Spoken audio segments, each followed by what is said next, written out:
This video is a supplement to the article written by Envisioning History on using the Palantir platform on the Envisioning History Digital Library and Archive to perform historical analysis. The topic for this analysis is the Japanese use of kamikaze suicide units in the latter stages of World War II. The objective is to illustrate how the platform facilitates analysis, not to provide a full historical treatment of the kamikaze campaign. First, we'll provide an overview of the functionality of the Palantir system that sits over the digital library and archive. The document level is the foundation of the digital library. It holds the validated digital documents that are the evidentiary layer used to produce the object level, the network of people, places, things, and events that we will analyze. We will perform the analysis using the interactive analysis palettes. The first palette is the geotemporal view with the familiar dots on a map. Notice the timeline at the bottom and the histogram on the right. Clicking on any dot on the map takes us into the structured browser that displays the details for the event.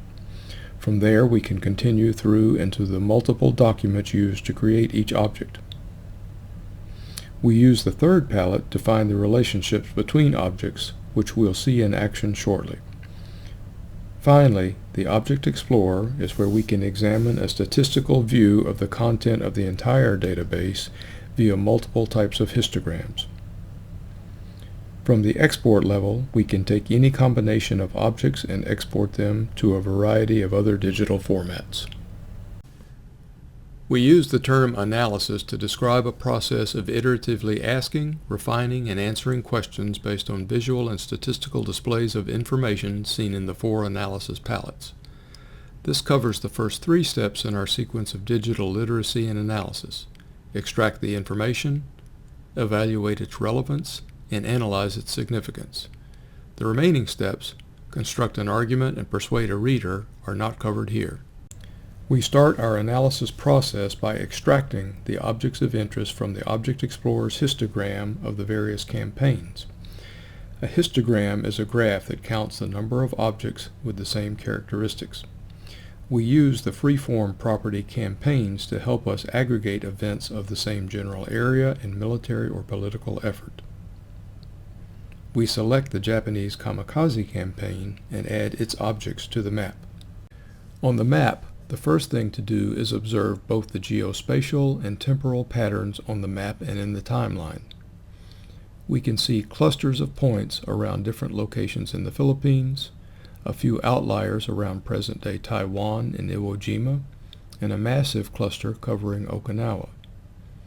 The timeline below the map is a histogram showing the numbers of the selected events over time. It indicates a series of events beginning in early October 1944, with a smaller peak later in the month, continued activity through December, and another larger peak in January 1945. Next is an apparent lull until mid-February, followed by a very large peak in early April 1945, with declining peaks in activity through August 1945. To combine these sets of information and look for higher level patterns, we use the heat map tool to look at event density, and we set a time filter to go month by month to follow the movement from the southern Philippines to the west and then north to Luzon. In February, the activity moves to Iwo Jima, and starting in March to the Okinawa area. The final flurry occurs just south of the Japanese home islands. By zooming in on the Okinawa area, we observe that most, if not all, of the attacks were over water, implying that the targets were always Allied shipping.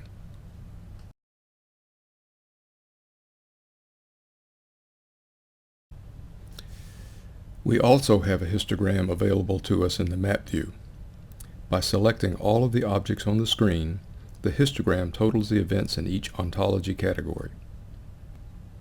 We see immediately that 46 events are in the destruction sinking category, implying that of the nearly 400 attacks, about 10% resulted in sinking of ships.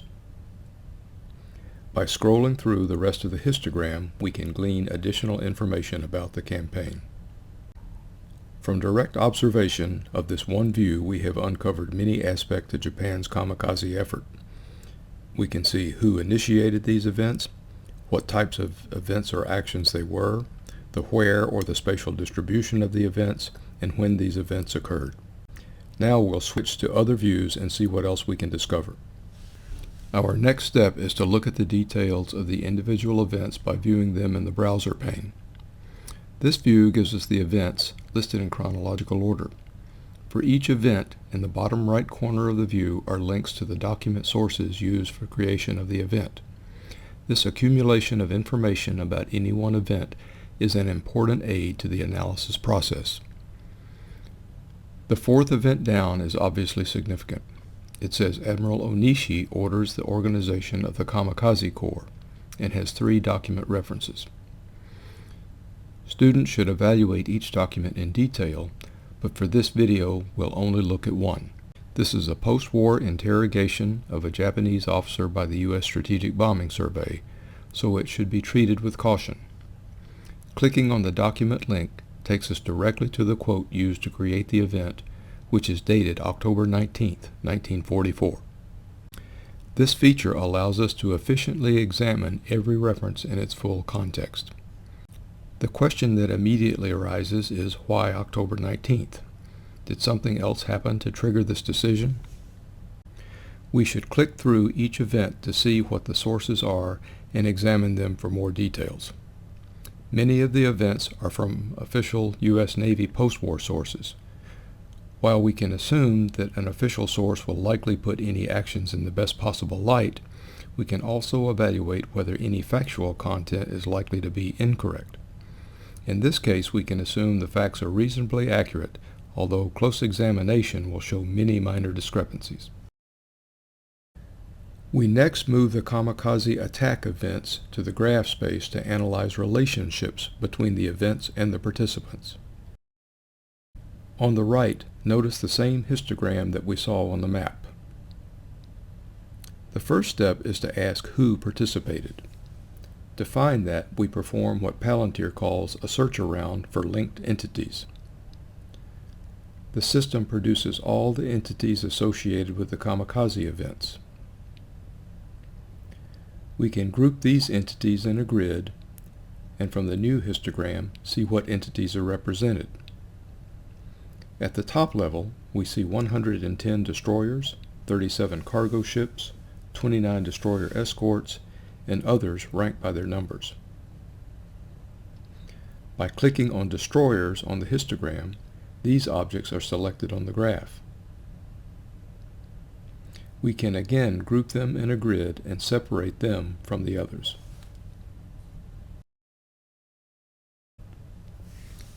We can now begin to evaluate the strategy and effectiveness of the Japanese effort. By reselecting the events, we can isolate the 46 that resulted in ships being sunk. Clicking on the destruction sinking events on the histogram isolates them, and we can perform another search around for linked entities to isolate the victims. Here we see of the 110 destroyers involved, 20 were sunk. Let's step back and analyze what we found. We of course have isolated the kamikaze attacks from other concurrent events, and we will remedy that shortly, but we have learned a lot about the progression solely from observation and by asking ourselves questions about what we see. Keeping track of our questions forms the basis of our analysis. What caused Japan to start the suicide attacks? Why did they follow the progression from south to north toward the Japanese home islands? What does the progression of event density suggest? What were the targets and the likely intent of the Japanese? How well was this working? Was it an effective deterrent? Continued focused observation and digging for details will give us many more questions as we proceed. Finally, we can add the other events worldwide that may have influenced the Japanese decision to sacrifice so many of their pilots and planes. Using a filter, we add the events from the 1st of October 1944 to the beginning of March 1945. We see Japan's ally Germany being compressed from the east, south, and west, and pounded from the air by Allied bombing. In the Pacific, U.S., British, and Dutch submarines and carrier and shore-based aircraft devastate Japanese shipping throughout the region and isolate the desperate home islands from its resources. The assault on Leyte and the southern Philippines takes place following preliminary bombardments and actions. Looking at those events in the browser, we see many preliminaries to that invasion, followed by the initial landing on October 19th.